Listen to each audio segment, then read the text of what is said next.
Hello, everyone, and welcome to Willet Window Wednesday. And today we are looking at a particularly striking window that is in our church. And this is the first of the parable windows that adorn the south side of our nave.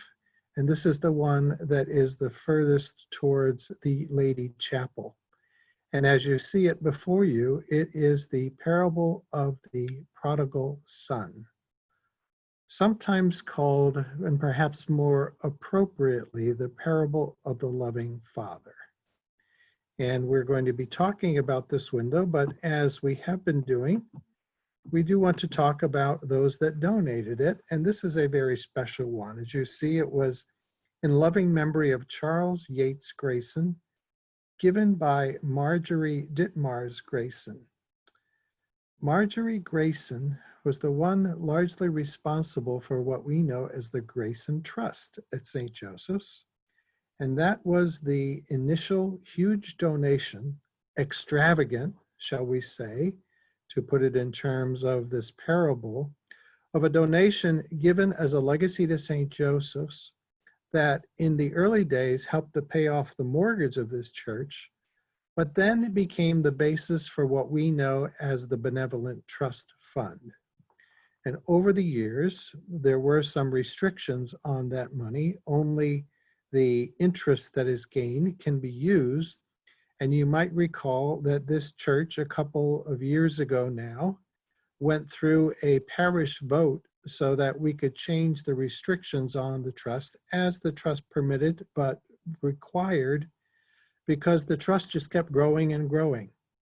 And the good news of this is this money has been able to be used for incredible outreach for St. Joseph's Episcopal Church.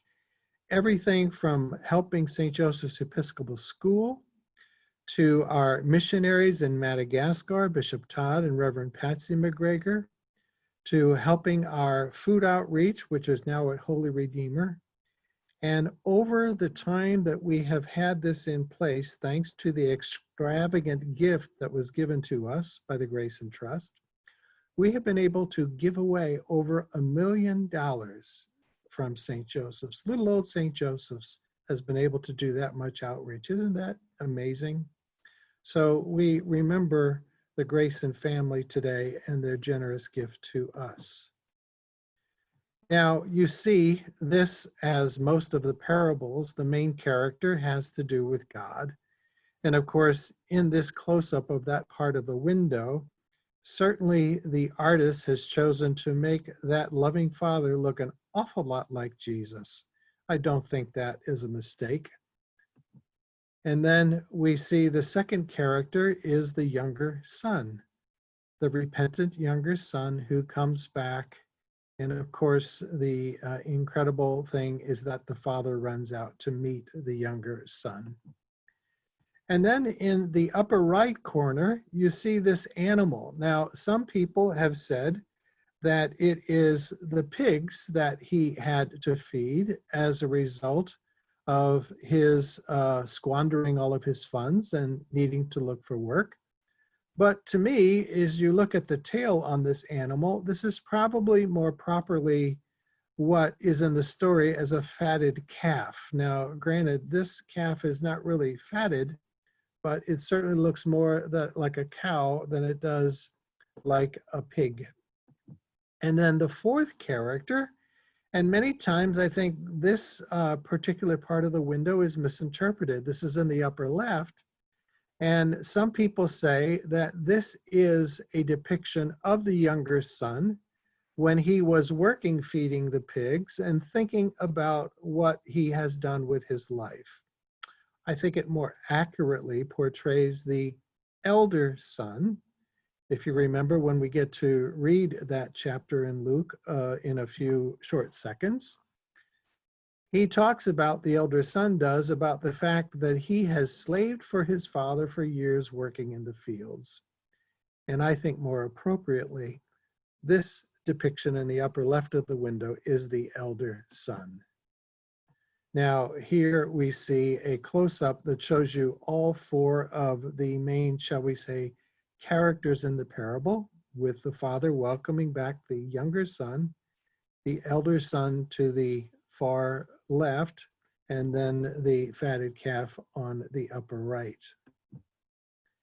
What is interesting about this is the artist's depiction of this story in a very special way. If you remember when we talked about these windows, the overarching theme in almost all the windows is a circle that sort of frames what is going on. And I think this particular circle tells us something about the story that we are about to recall and remember and rehear, because it is important to see where the characters are in relation to this circle. Notice that the elder son is sitting outside the circle. Remember in the story how his envy and how his wrath do not enable him to offer the same forgiveness, at least in the parable, that the father is able to offer to the son. And you notice the son, as he is being welcomed back by the father, his foot, as he is entering, is fully back within the circle. I think the artist is making a point here that is demonstrated in the story, the parable itself.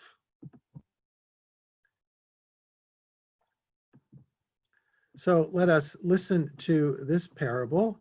And David is here with me. And we found some wonderful lyrics that sort of tell the story as we go through it. And so we're going to pause during each of the segments of the story and invite you, as we will put the lyrics up on the screen, to sing with us these lyrics that tell the sort of stories of these three characters: the younger son, the loving father, and the elder son. And this is from Luke chapter 15, verses 11 to 32. And remember, Luke chapter 15 begins with two other parables before this. One is the parable of the lost sheep, again, showing the generosity and extravagant love of the shepherd who goes and leaves the 99 sheep to find the one that was lost. It is followed by the parable of the lost coin. And remember, you go and you find that one lost coin, just like you find the one lost sheep, because each life is so important and valuable to God. Those two incredible parables are followed by this one. Then Jesus said, "There was a man who had two sons. The younger of them said to his father, 'Father, give me the share of the property that will belong to me.' So he divided his property between them. A few days later, the younger son gathered all he had and traveled to a distant country, and there he squandered his property in dissolute living. When he had spent everything, a severe famine took place throughout that country, and he began to be in need. So he went and hired himself out to one of the citizens of that country, who sent him to his fields to feed the pigs. He would gladly have filled himself with the pods that the pigs were eating, and no one gave him anything.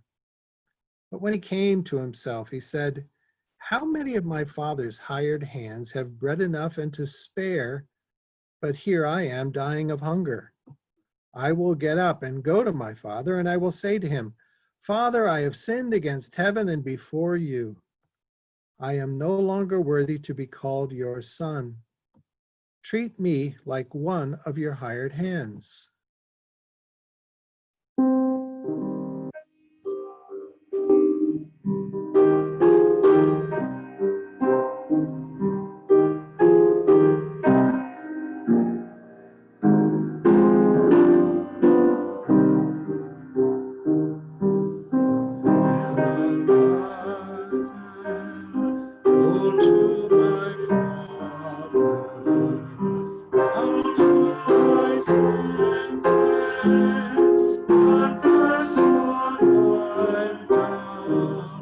I will endure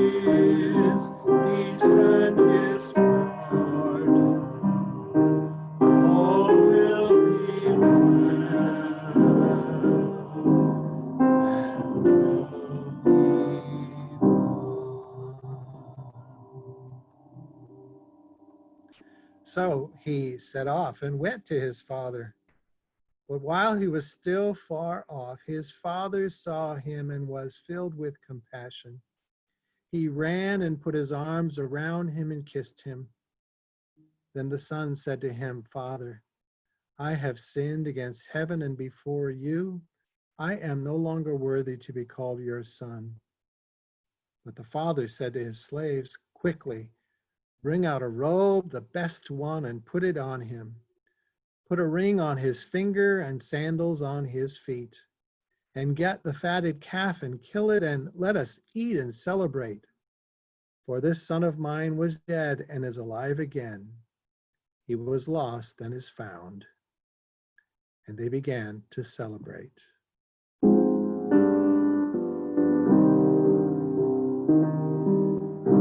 will arise and watch at the window, wait to read over and welcome my child. I will prepare a feast in his honor.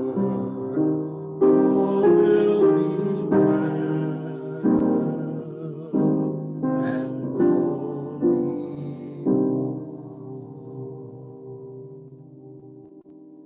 Now his elder son was in the field, and when he came and approached the house, he heard music and dancing.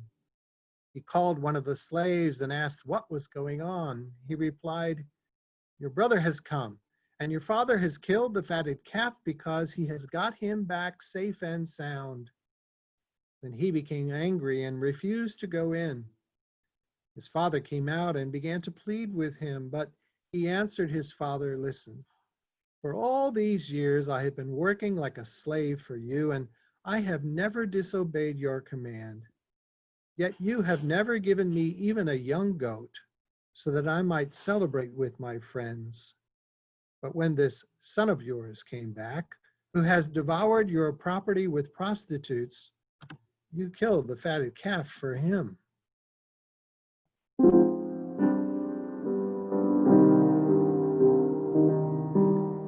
I will arise and bury my enemy, stretch out my hand to all I have scorned. I will lay down the resentment harbor. All will be well, and all be well. Then the father said to him, Son, you are always with me, and all that is mine is yours. But we had to celebrate and rejoice because this brother of yours was dead and has come to life. He was lost and has been found.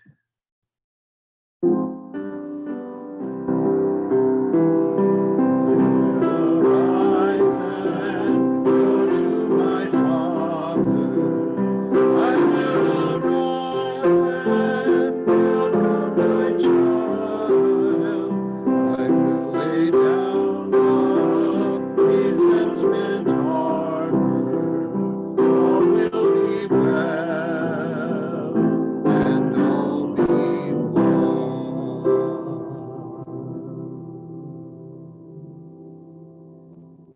And so, as we conclude this little reflection and explanation of the prodigal son, Willett Window, perhaps it's a chance for us to just reflect on the extravagant love that we all have and continue to experience from our God who loves us unconditionally. And perhaps for those times in our lives when we are like that younger son, for us to remember that God is always there waiting at the window for us to be welcomed back into the circle. And of course, if we find ourselves like that envious elder son, to know that God's love is equally for each of us. So as we conclude, let us continue to decide to follow Jesus. I have decided to follow Jesus.